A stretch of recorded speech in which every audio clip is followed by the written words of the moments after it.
My name is Sloane, and I am 31 years old. Last week, my doorbell camera recorded something I never thought I would see. My parents stood on my porch. My mother was practicing how to cry. My father was mumbling, "We miss you, sweetheart," like he was memorizing lines for a school play. And my sister, Miranda, stood beside them, correcting their every move like a director on a Broadway set. "Mom, the tears need to come before you say sorry. Dad, do not cross your arms. It looks insincere." They rehearsed 6 times before ringing the bell. They did not know my camera records everything, including the 12 minutes before anyone presses the button. I watched the playback twice. Then I opened the door, smiling. What I said next made all 3 of them freeze. Before I continue, if you find this story worth hearing, please take a moment to like and subscribe, but only if you genuinely want to know what happens next. And tell me in the comments, where are you watching from and what time is it there? Now, let me take you back 8 months to the day I discovered $15,000 had vanished from the account I had set up for my grandmother. Growing up, I was always the easy one. Miranda got the bigger bedroom because she was older. I understood. Miranda got the new clothes while I wore hand-me-downs. I understood. Miranda got sent to a private university while I went to community college because the family's finances are tight right now, sweetie. You understand, do not you? I always understood. My mother had this phrase she used whenever I tried to push back. "Why are you being so selfish? Your sister needs this more than you do." That sentence became the soundtrack of my childhood. I became a nurse. Worked my way up to the intensive care unit at a major hospital in Portland. Stable income, good benefits, a job I genuinely loved. But somehow, that stability made me the family ATM. "Sloane, Miranda is between jobs. Can you help her with rent this month? Sloane, your sister's car broke down. She needs it for work. Sloane, we are a little short. Just until next month." I kept a running total once, out of curiosity. Over 5 years, I had loaned my family $43,000. Not a single dollar ever came back. I told myself it was fine. Family helps family. That is what good daughters do. But here is the thing about being the understanding one. People stop asking if you're okay. They just assume you are. They assume you will always say yes. They assume your needs do not exist. And when you finally say no, that is when you become the selfish one. That is when you become the problem. I did not know it yet, but Miranda had been counting on my inability to say no for years. And when I finally stopped playing along, she did not just get angry. She got strategic. 2 years ago, my grandmother's health started declining. She had Medicare, but the coverage gaps were brutal. Specialist visits, medications, physical therapy. The bills added up fast.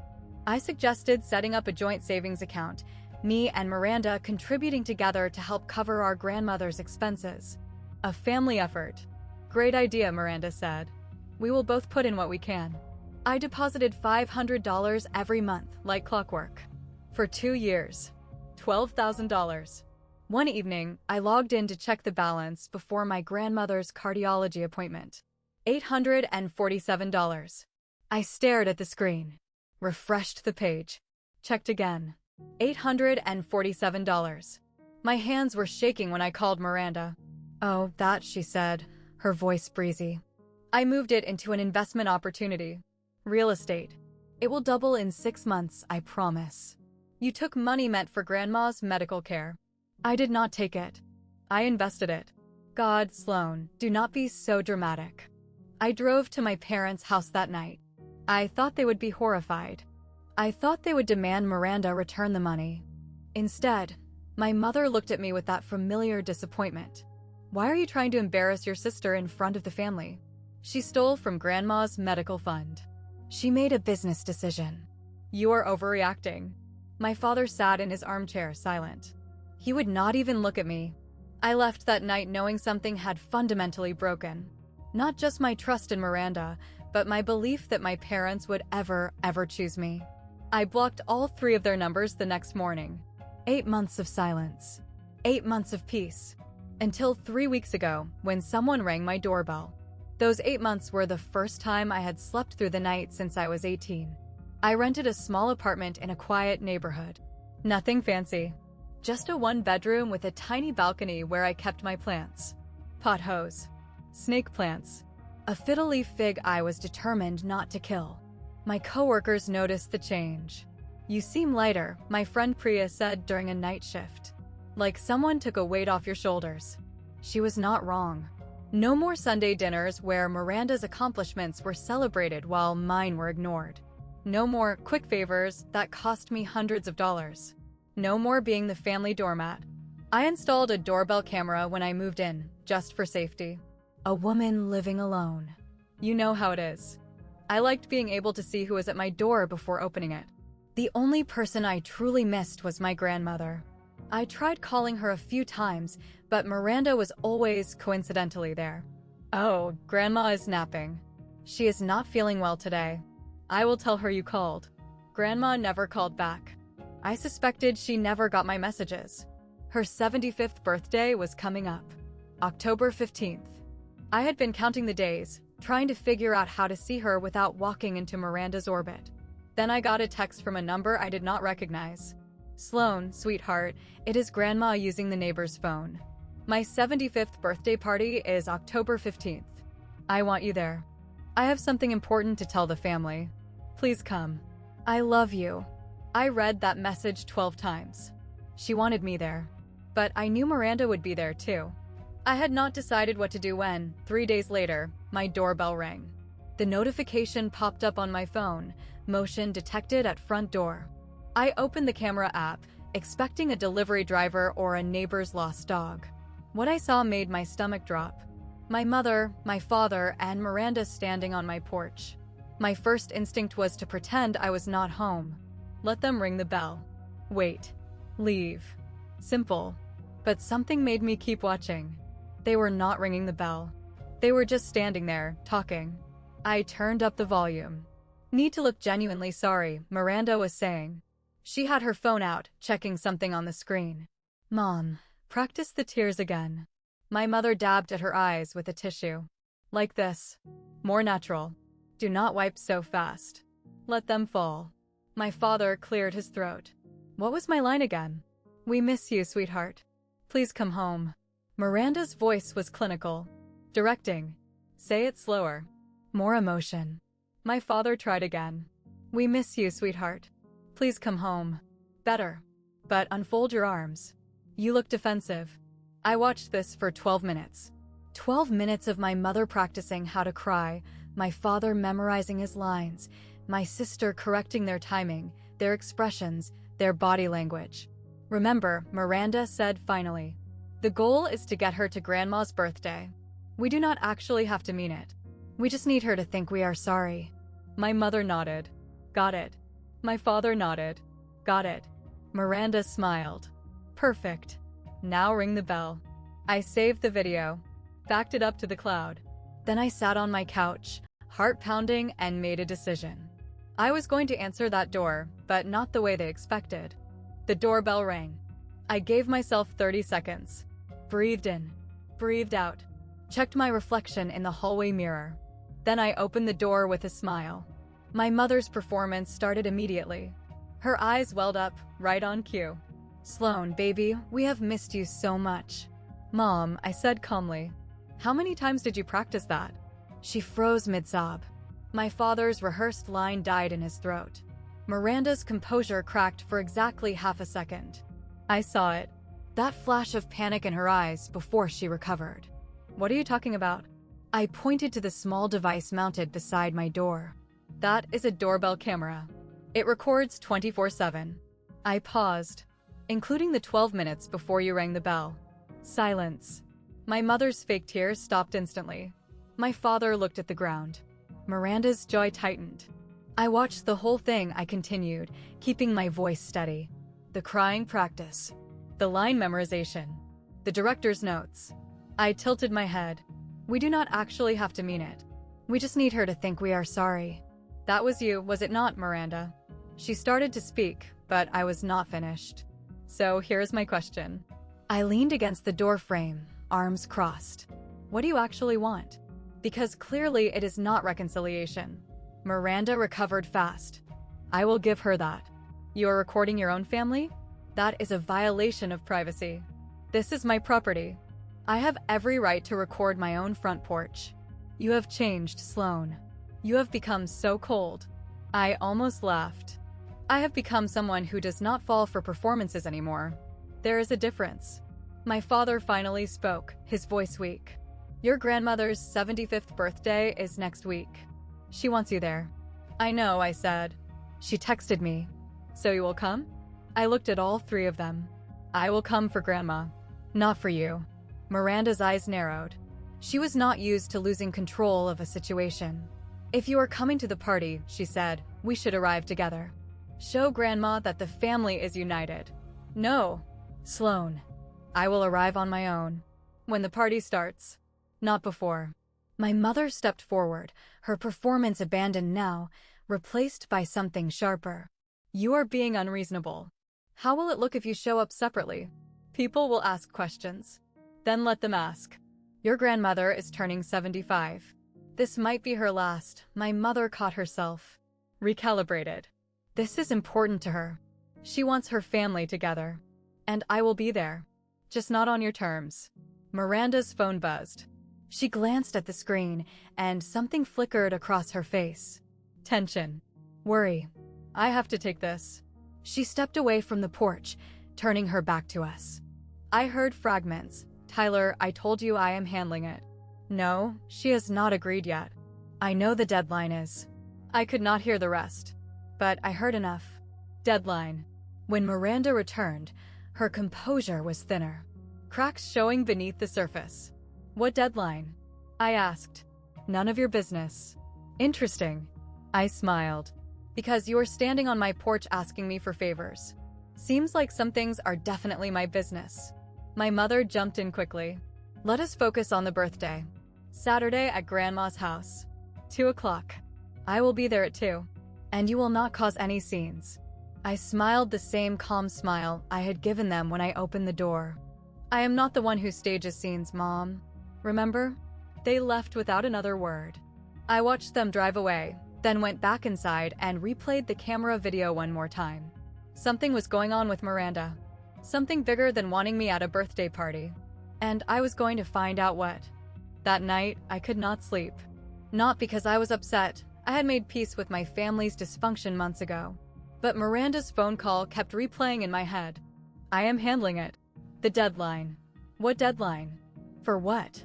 I pulled out my phone and scrolled through my old contacts until I found the one person in my family I still trusted. My aunt, my mother's younger sister. A family law attorney with zero tolerance for nonsense. She picked up on the second ring. Sloane, is everything okay? I am fine, Aunt Diane. But I need to ask you something. I told her everything. The video. The rehearsed apology. Miranda's strange phone call. When I finished, my aunt let out a long sigh. I wish I could say I was surprised. You're not, honey. I have seen through Miranda since she was 16 and convinced your parents to buy her a car by crying about her depression. She is talented. I will give her that. Do you know what is going on? Why they need me at the party so badly? A pause. Then I have been meaning to call you. Your grandmother asked me about inheritance law last month. My breath caught. What? She is reconsidering some things. The house, specifically. She did not give me details, but my aunt hesitated. I think she is having doubts about certain family members. The house. My grandmother's Victorian home in a historic neighborhood. The one she had lived in for 40 years. Worth close to $800,000. Miranda is worried, I said slowly. That is why she needs me there. If Grandma sees the family united, she might not change anything. But if she senses conflict, she will ask questions. Exactly. I thanked my aunt and hung up. So that was it. Miranda was not trying to reconcile with me. She was trying to manage a narrative. And I had just become a threat to her plan. The next morning, I did something I had not done in 8 months. I opened our old family group chat. I had left the group when I went no contact, but I had not deleted the history. Some part of me had known I might need it someday. I scrolled back through months of messages. Past the birthday wishes I had never received. Past the holiday photos I was not in. Until I found what I was looking for. Miranda to my mother, 6 months ago, If Sloane asks for the money back, just tell her I am going through a hard time. She will not push. My mother's response: she never does. That girl would give you her last dollar if you cried hard enough. Miranda, exactly. That is what makes her useful. Useful. I stared at that word until my vision blurred. I kept scrolling. More messages. More patterns. Just tell Sloane it is for the family. She cannot say no to that. Sloane is too nice. She will never actually cut us off. She is the easy one. Always has been. I screenshotted everything. Every message. Every casual dismissal of my feelings. Every coordinated manipulation. Then I created a folder on my phone. The camera video. The group chat screenshots. 8 months of silence, finally given a voice. I was not going to my grandmother's party to make a scene. I was not going to yell or cry or beg for an apology I would never get. I was going to do something much simpler. I was going to tell the truth. And for once, I was going to have proof. If you have ever kept evidence of someone's manipulation, texts, recordings, anything, did you ever use it? Or did you hold on to it, waiting for the right moment? Tell me in the comments. This story is about to get intense, and I want you with me. Saturday came faster than I expected. I spent Friday night laying out my outfit. Nothing dramatic. A simple navy dress. Modest jewelry. Comfortable flats. I was not going for attention. I was going for presence. My aunt called that afternoon. I will be at the party. If you need anything, find me. Thank you. Her voice softened. Whatever happens, remember, you have every right to be there. That is your grandmother, too. I arrived at my grandmother's house at exactly 2 o'clock. The Victorian looked the same as I remembered. White paint. Wraparound porch. Rose bushes my grandmother had planted before I was born. Cars lined the street. More than I had expected. Through the front window, I could see people milling around. Aunts, uncles, cousins I had not seen in years. At least 30 guests. Maybe more. Miranda had wanted an audience. She was about to get one. I walked up the porch steps and rang the bell. My grandmother herself opened the door. She looked smaller than I remembered. Thinner. But her eyes, those sharp blue eyes that had always seen straight through me, lit up the moment she saw my face. Sloane. She pulled me into a hug. My sweet girl. You came.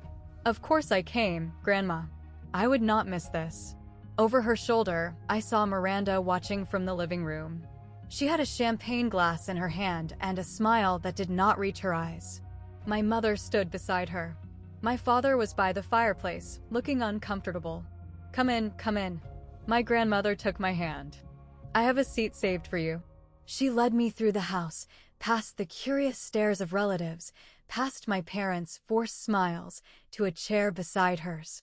Not in the corner where Miranda had probably planned to put me. Right next to the guest of honor.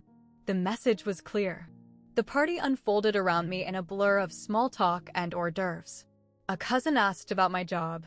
An uncle complimented my dress. People who had not spoken to me in years suddenly found me fascinating. I knew why. In families like ours, absence creates mystery. 8 months of silence meant 8 months of Miranda controlling the narrative. And now everyone wanted to see if the story matched the person. My aunt found me by the buffet table. How are you holding up? Better than expected. I glanced toward Miranda, who was holding court near the piano. She is watching me like a hawk. She is nervous. My aunt lowered her voice. I talked to your grandmother yesterday. She is planning to make an announcement today. About the house. My heart skipped. What kind of announcement? She would not tell me specifics. But she did say, my aunt paused, choosing her words carefully. She said she has been watching. Paying attention to who treats her with real love and who just wants something from her. Across the room, my grandmother was talking to one of her neighbors, but her eyes kept drifting toward Miranda. With an expression I could not quite read. Miranda has no idea, I said quietly. Miranda thinks everything is her stage. My aunt touched my arm. Just be yourself today. That is all you need to do. And if things go sideways, you have me. And you have the truth. She held my gaze. In this family, that is more than most people ever have. I nodded, feeling the weight of my phone in my cardigan pocket. The camera video. The screenshots. The truth. I was not planning to use them. But if Miranda pushed me, I was ready. Halfway through the party, Miranda made her move. She cornered me near the hallway, away from the crowd. Her smile was sweet. Her voice was anything but. I am surprised you actually came. Why? Grandma invited me. Grandma invites everyone. That does not mean everyone belongs. I studied my sister's face. The perfect makeup. The carefully styled hair. The designer dress that probably cost more than my monthly rent. You look stressed, Miranda. Her smile flickered. I am fine. Your phone keeps buzzing every few minutes. And every time it does, you look like you're about to be sick. You're imagining things. Am I? I tilted my head. Who is Tyler talking to right now? Across the room, Miranda's husband was nursing a drink and talking to one of our cousins. He looked miserable. Dark circles under his eyes. Shoulders hunched like a man carrying weight he could not put down. Miranda's composure cracked. Just slightly. Stay away from my husband. I have not said a word to him. Keep it that way. She started to walk away, then turned back. You think you are so smart, do not you? With your little doorbell camera and your righteous act. But you have no idea what is really going on. Then enlighten me. For a moment, something raw flashed across her face. Fear. Desperation. It was gone before I could name it.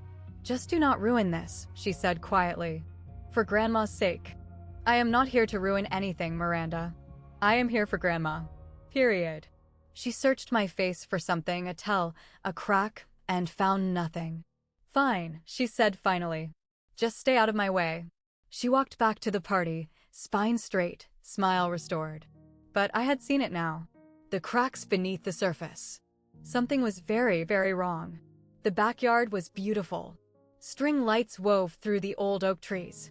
White tablecloths covered long tables set up on the lawn. The caterer had arranged everything just so. Silver chafing dishes. Crystal glasses. A 3-tier cake with Happy 75th Eleanor, in elegant script. Miranda had planned this party down to the smallest detail. She had mentioned it in the group chat months ago. I want Grandma's birthday to be perfect. Everyone needs to see what a wonderful family we are. What a wonderful family we appear to be. That was the goal. I found a seat at one of the tables. My aunt sat beside me. Across the yard, I could see my mother circulating, kissing cheeks, accepting compliments on her lovely daughter who organized everything. My father stood alone near the fence, nursing a beer. He had barely spoken to me since I arrived. But I noticed something else. Miranda's husband, Tyler, was sitting at a table near the bar. He was on his 3rd drink in an hour. His conversation with our cousin had ended, and now he was scrolling through his phone with a furrowed brow. I watched as Miranda approached him, leaned down, whispered something sharp. Tyler's face tightened. He shook his head. She whispered again, more forcefully. He stood up abruptly and walked inside. Miranda watched him go, her jaw clenched. Trouble in paradise, my aunt murmured. Looks like it. Interesting timing.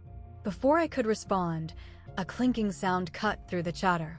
Everyone turned toward the patio, where my grandmother stood with a champagne flute in her hand. Thank you all for coming, she said, her voice still strong despite her years. Before we eat, I have a few things I want to say. The backyard went quiet, and Miranda's face went pale. Miranda moved fast. Before my grandmother could continue, she stepped forward, champagne glass raised, her brightest smile locked in place. Before you do, Grandma, can I say something? She did not wait for permission. I just want to welcome everyone, and especially welcome my little sister, Sloane, back into the fold. All eyes shifted to me. Some of you may have noticed Sloane has been absent lately. Miranda's voice dripped with false concern. She has been going through a really difficult time. Work stress. Some personal issues. We have all been so worried about her. Murmurs rippled through the crowd. Sympathetic glances. Pitying nods. My mother jumped in right on cue. It is true. Sloane has been struggling. We are just so glad she is feeling well enough to join us today. I felt the shift in the room. The narrative being built, brick by brick. Poor Sloane. Fragile Sloane. Unstable Sloane. They were framing me before I had even said a word. Thankfully, Miranda continued, family is always here for each other, no matter what. She raised her glass to my grandmother, to Grandma Eleanor, and to family. To family, the crowd echoed. I lifted my glass, but did not drink. Across the yard, I caught my grandmother's eye. She was watching me with an expression I could not quite read. Not pity. Something sharper. Something knowing. My aunt leaned close. You okay? Fine. I kept my voice even. Just watching. She is trying to discredit you before you can say anything. I know. Are you going to let her? I thought about the video on my phone. The screenshots. Everything I had kept. Not yet, I said quietly. But she does not know that. Miranda was still smiling, basking in the moment. She had no idea what was coming. Neither did anyone else. Dinner was served. I sat beside my grandmother, as she had wanted. Miranda was across the table, watching my every bite. The food was excellent. My grandmother had always had good taste. But I barely tasted it. I was too busy observing. My uncle believed Miranda's performance completely. He kept asking if I was feeling better, if work was too much. I smiled and said I was fine. My cousin Rachel was skeptical. She kept glancing between me and Miranda with narrowed eyes. She had always been sharp. My aunt ate calmly, her attorney's poker face giving nothing away. And my grandmother? My grandmother watched everything. When Miranda excused herself to use the restroom, I felt my grandmother's hand on mine. You are being very patient, she said quietly. Excuse me. I saw your face when Miranda gave her little speech. My grandmother's eyes were knowing. Most people would have interrupted, defended themselves. Would that have helped? No, she squeezed my hand. It would not have. Then I will wait. My grandmother studied me for a long moment. You have changed, Sloane. Not in the way your mother claims. You have grown roots. I was not sure what to say to that. I have something to discuss with the family after dinner, she continued. Something important. When I do, I want you to listen. Really listen. Of course, Grandma. And whatever happens, she leaned closer, know that I see things. More than people think I do. Miranda returned to the table, her composure restored. My grandmother released my hand and returned to her meal as if nothing had happened. But her words stayed with me. I see things. What exactly had she seen? And what was she planning to do about it? After dinner, I excused myself to find the restroom. On my way back, I passed the open kitchen window. Tyler was outside, leaning against the fence, phone pressed to his ear. His voice carried clearly through the screen. I told you I cannot get more time. The collectors do not care about. He paused, listening. $50,000, man. By the end of the month. She swore she would have it by now. $50,000. I froze. Yeah, the gambling thing. Online poker. Sports betting. All of it. I did not know until another pause. She said her grandmother would. No, it has not happened yet. That is the whole point of this party. I pressed myself against the wall, heart pounding. If Eleanor does not come through, I do not know what we are going to do. Mel has already burned through her sister. That is why Sloane cut her off. His voice cracked. I am done, Marcus. I cannot do this anymore. I am filing for divorce next week. He hung up. I heard him take a shaky breath, then footsteps heading toward the side of the house, away from me. I stood there, processing. $50,000 in gambling debt. That was why Miranda had taken the $12,000 from my grandmother's medical fund. That was why she needed me at this party, to present a united family to my grandmother before the inheritance announcement. That was why she had rehearsed the apology. Why she had looked so desperate. Why Tyler looked so broken. The picture was finally complete. Miranda was not just manipulating me. She was drowning. And she had been using everyone around her as life rafts, pulling them under with her. I walked back to the party. My mind was made up. I was not going to expose Miranda. But if she pushed me, I would not protect her either. The sun had begun to set when my grandmother stood up again. The string lights glowed brighter against the dimming sky. Conversations faded. 30 pairs of eyes turned toward the woman at the head of the table. Thank you for indulging an old woman, my grandmother began, her voice cutting clear through the evening air. 75 years is a long time. Long enough to learn a few things. She paused, scanning the faces around her. I have been thinking a lot about this house. About what happens to it when I am gone. Miranda straightened in her chair. My mother leaned forward. Even my father looked up from his drink. But before I talk about the future, my grandmother continued, I want to talk about the past. About how we have treated each other in this family. My heart began to race. I have watched things over the years. Things I did not always speak up about. Favoritism. Unkindness. Taking advantage of those who are too kind to say no. Her gaze drifted to me, just for a second. I am not proud of staying silent. But I am too old now to keep pretending I do not see what I see. Miranda's smile had become fixed. Frozen. A mask she could not adjust quickly enough. Grandma, she cut in, her voice tight with forced warmth. This is your birthday. We should be celebrating. I am celebrating. My grandmother's voice was quiet but firm. I am celebrating the truth. For once, the backyard was dead silent. My grandmother turned to look directly at me. Sloane, sweetheart, I need to ask you something. In front of everyone. I felt the weight of every stare. Yes, Grandma. Why have you not spoken to your parents in 8 months? The question hung in the air like smoke. And I knew this was the moment. I could feel Miranda's panic from across the table. Grandma, this is not appropriate, Miranda started.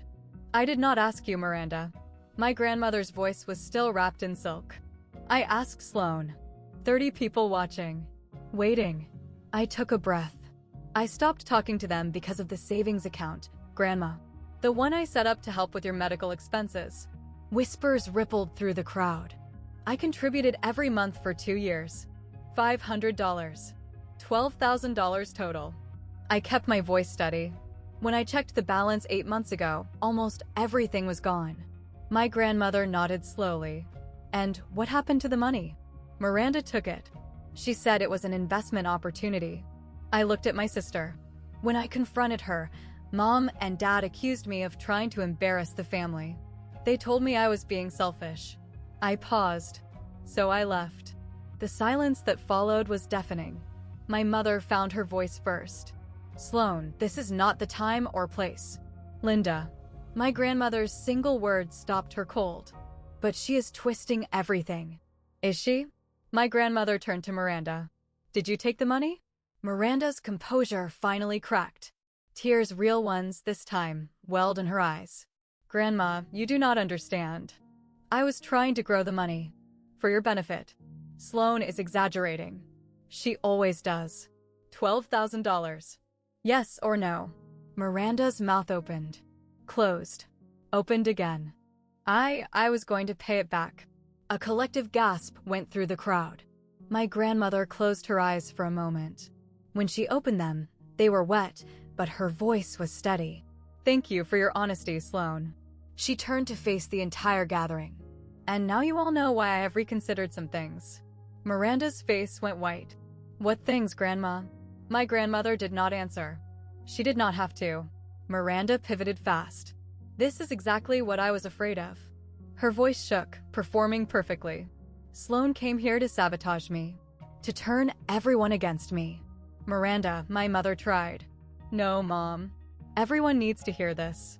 Miranda stood, addressing the crowd directly. My sister has always been jealous of me. Always. And when I made one mistake, one financial decision that did not work out, she cut me off. Abandoned the family. And now she is here on Grandma's special day, trying to destroy everything.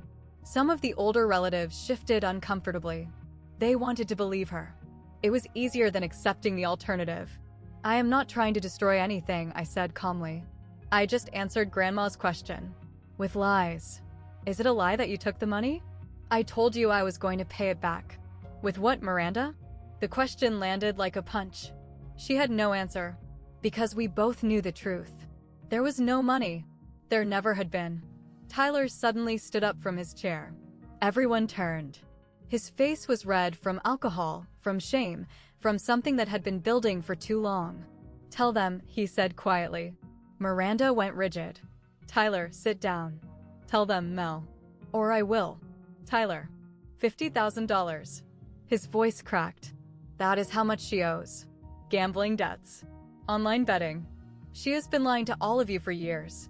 The backyard erupted. Gasps. Whispers. Someone dropped a glass. Miranda turned on her husband, her mask completely shattered. How dare you? I am done protecting you. I am done lying. He looked at the crowd. At my grandmother. At me. At everyone who had believed Miranda's performance. I am sorry, he said. I should have said something sooner. Then he walked away, leaving Miranda standing alone. The chaos gave Miranda her opening. This is a setup. Her voice rose above the murmurs. All of this, Sloane planned it. She manipulated Tyler. She is manipulating everyone. Miranda, stop. My father said weakly. No. You all know Sloane. Sweet, innocent, helpful Sloane. Miranda pointed at me, her finger trembling. But she is not what she pretends to be. She recorded our private conversation at her apartment without permission. What kind of person does that? Eyes turned back to me. She has been collecting evidence against her own family, planning this ambush. She is sick. She needs help, not an audience. The narrative was shifting. I could feel it. Some people were buying it. I looked at my aunt. She gave me an almost imperceptible nod. You want to talk about what I recorded? I pulled out my phone. Fine. Let us talk about it. Sloane, do not you dare. I turned my screen toward the table and pressed play. Miranda's voice filled the backyard. Mom, practice the tears again. More natural. Let them fall. Then my mother, like this. Then my father, reciting, we miss you, sweetheart. And Miranda, clear as day, remember, the goal is to get her to Grandma's birthday. We do not actually have to mean it. We just need her to think we are sorry. The video ended. No one moved.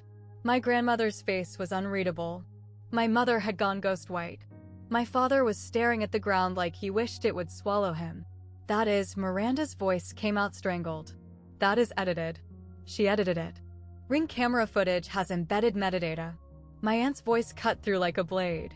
Timestamps, location data. It is virtually impossible to alter without leaving traces. I am a lawyer. I know. Miranda had nothing left. No tears. No excuses. No performance good enough to explain away her own words. The mask was gone. Have you ever held on to evidence of someone's manipulation, waiting for the exact right moment to use it? Was it the right call? Or did it change you in ways you did not expect? Tell me in the comments. I want to hear your story. We are almost at the end now. The fallout is about to begin. My grandmother rose slowly from her chair. The backyard had gone silent. Even the night birds seemed to be holding their breath. I have heard enough. Her voice was not loud. It did not need to be. Miranda. She turned to face her older granddaughter. I love you. I have loved you since the day you were born. That will never change. Miranda's lip trembled. Grandma, but I cannot trust you. The words were gentle and devastating. And I cannot reward behavior that hurts the people I love. She turned to my parents next. Linda, Robert, you raised both of my granddaughters. And somewhere along the way, you taught one that lying was acceptable, and you taught the other that her feelings did not matter. My mother opened her mouth to protest. Do not. My grandmother's raised hand silenced her. I have watched this family for years. I saw what you did to Sloane. The loans that were never repaid. The sacrifices that were never acknowledged. The blame she received for simply asking to be treated fairly. My father's shoulders slumped. I am 75 years old, my grandmother continued. I do not have time for pretense anymore. So here is what is going to happen. She looked around at the assembled relatives. I am meeting with my attorney next week to update my estate documents. The specifics are my business. But I want everyone here to understand something. Her eyes found mine. Those who have shown me real love, not performances, not obligations, but real love, will be taken care of. Then she looked at Miranda. And those who have not will have to live with the consequences. My grandmother sat back down, picked up her water glass, and took a sip. The party, for all practical purposes, was over. But my grandmother was not finished yet. People began drifting away. Some to the bar. Some to the parking lot. Some into the house to escape the tension. I stayed where I was. My mother approached me first. Her face was a mask of barely contained fury disguised as hurt. I hope you are satisfied. I am not here to be satisfied, Mom. I am here because Grandma asked me to come. You humiliated your sister in front of the entire family. I looked at her. Really looked at her. Miranda humiliated herself. I just stopped covering for her. You could have handled this privately. I tried that 8 months ago. You called me selfish and sided with her. My mother's mouth tightened. She had no response. I stood up. I love you, Mom. I love Dad, too. But I cannot have a relationship with people who do not respect me. So what? You are cutting us off again. No, the door is not closed. I kept my voice calm level. But if you want to walk through it, you will have to do it honestly. No scripts. No performances. Just the truth. My father had been hovering nearby, listening. His eyes were red. Dad, I said softly. I meant what I said. I am here when you are ready to talk. Really talk. He nodded once, quickly, then looked away. I walked over to my grandmother and knelt beside her chair. She took my hand. Thank you, I said. For asking. For listening. Oh, sweetheart. Thank you for telling the truth.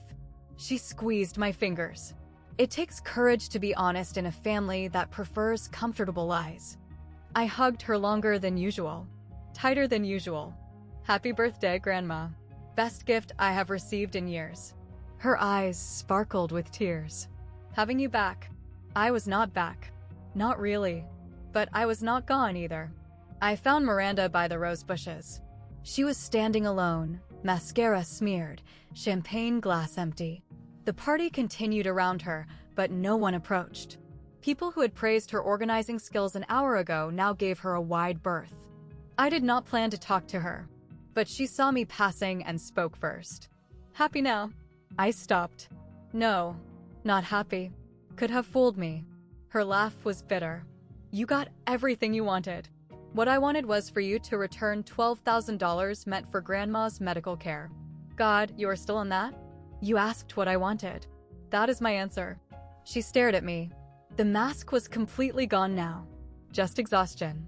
And something that might have been fear underneath. I am going to lose everything, she said quietly.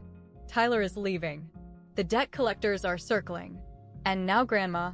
I know about the gambling. She flinched. I heard Tyler on the phone. For a moment, she looked like she might cry. Real tears this time.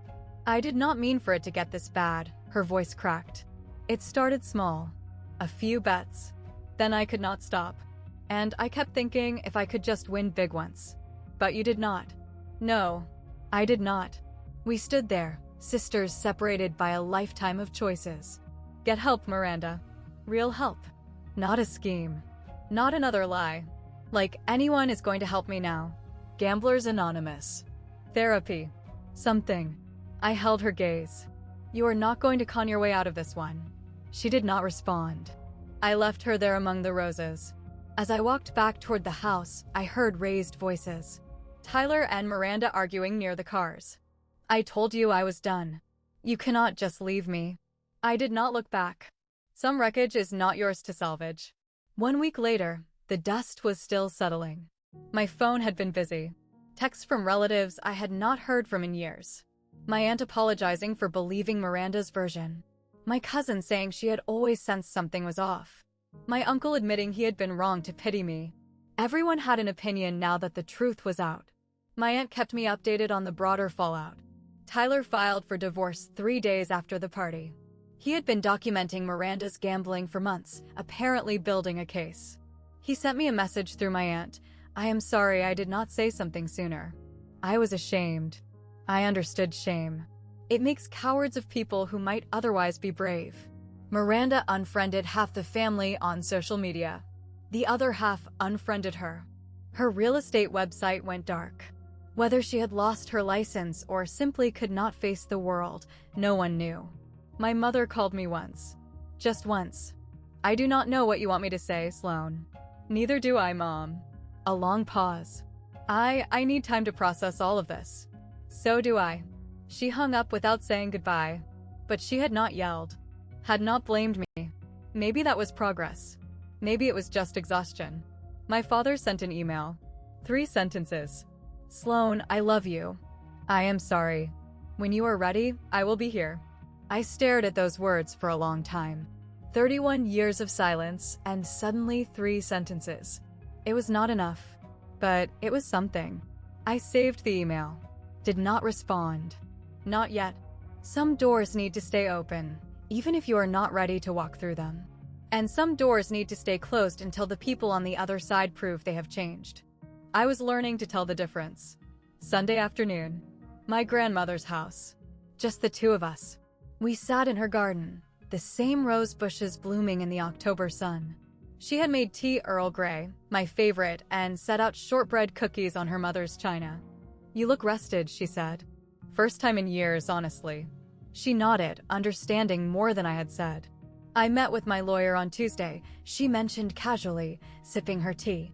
Grandma, you do not have to. I am not telling you what I decided. That is my business. Her eyes twinkled. I am just telling you that I decided. I laughed to spite myself. Fair enough. But I want you to know something, Sloane.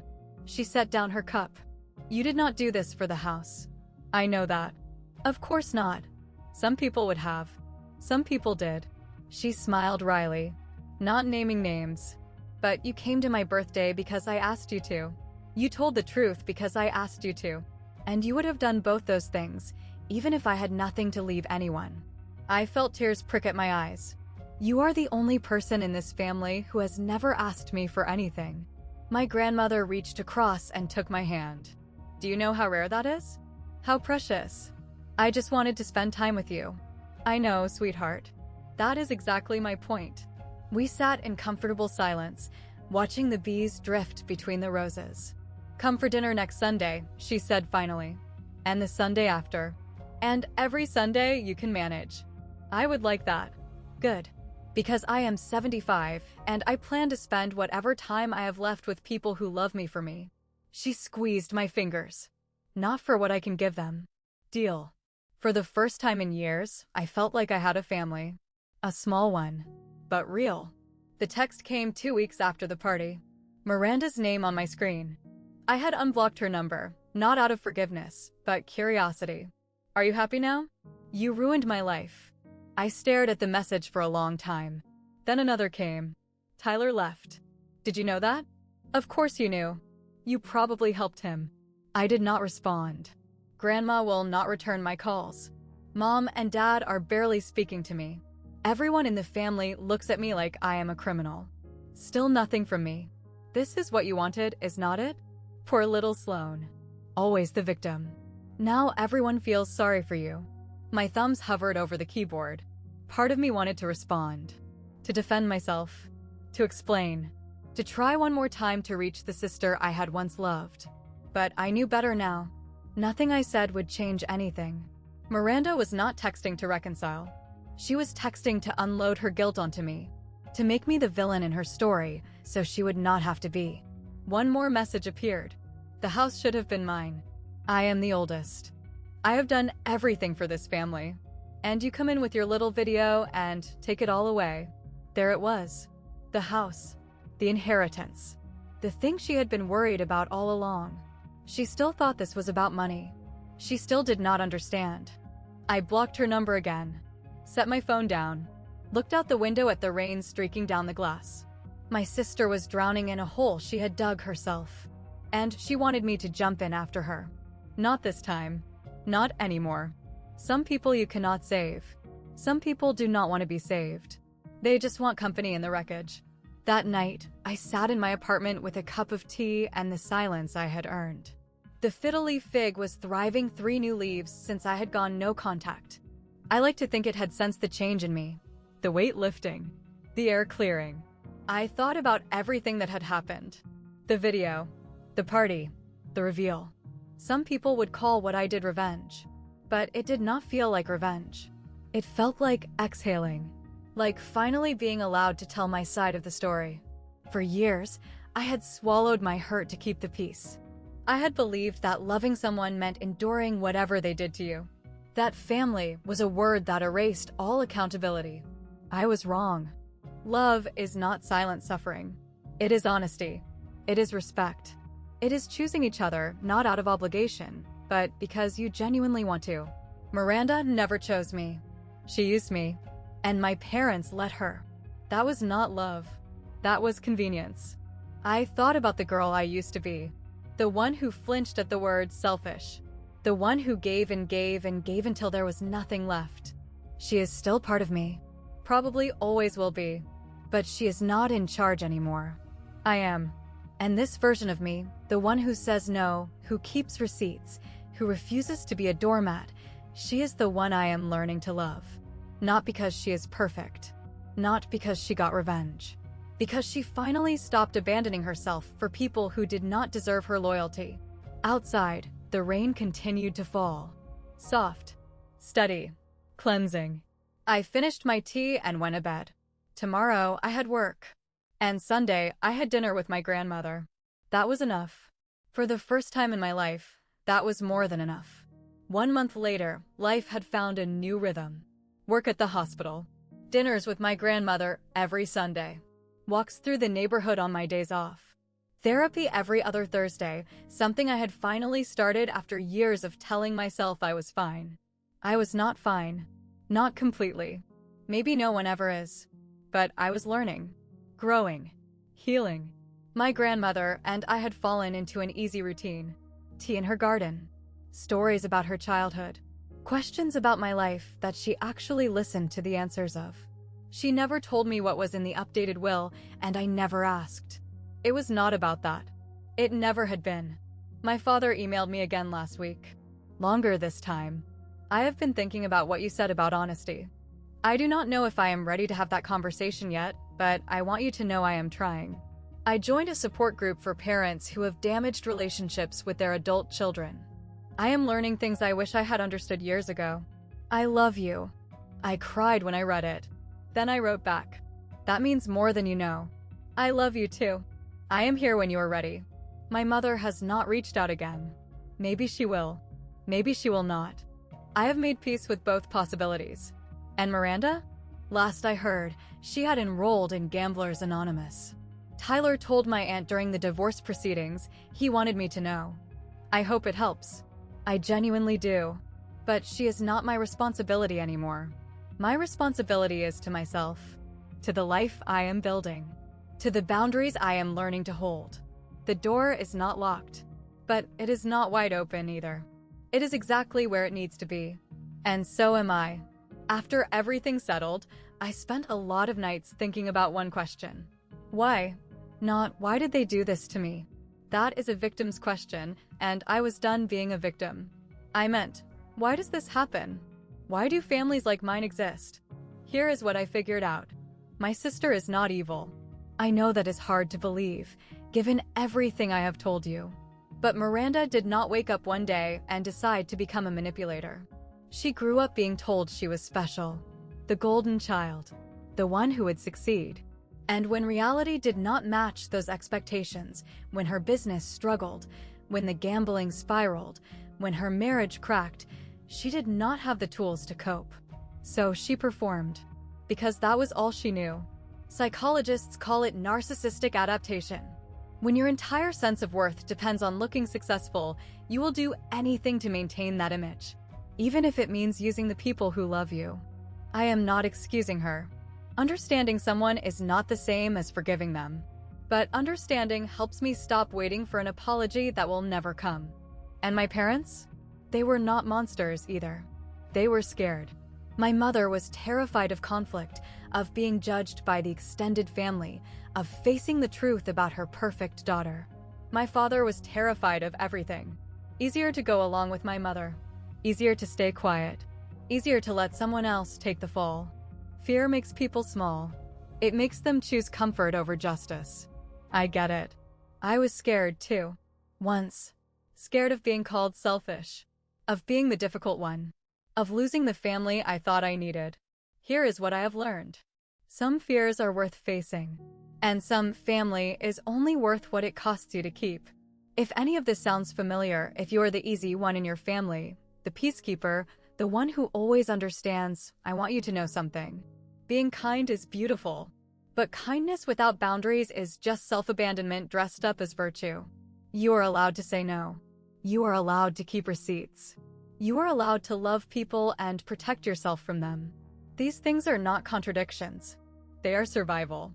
And if someone calls you selfish for refusing to be used, that tells you everything you need to know about what they were getting from you. Trust that feeling in your gut. I finally did. And it saved my life. If you have ever had to set boundaries with the people who raised you, you know it is one of the hardest things a person can do. It does not mean you do not love them. It means you finally learn to love yourself, too. Have you been in a situation like mine? Have you held on to evidence, drawn a line, walked away from people who did not deserve your loyalty? Tell me in the comments. Your story matters. And you might help someone else find the courage to tell theirs. If this resonated with you, please like, subscribe, and hit that bell. And if you want more stories like this about family, boundaries, and finding your way through the mess, check the description. I have linked a few that I think you will connect with. Thank you for listening.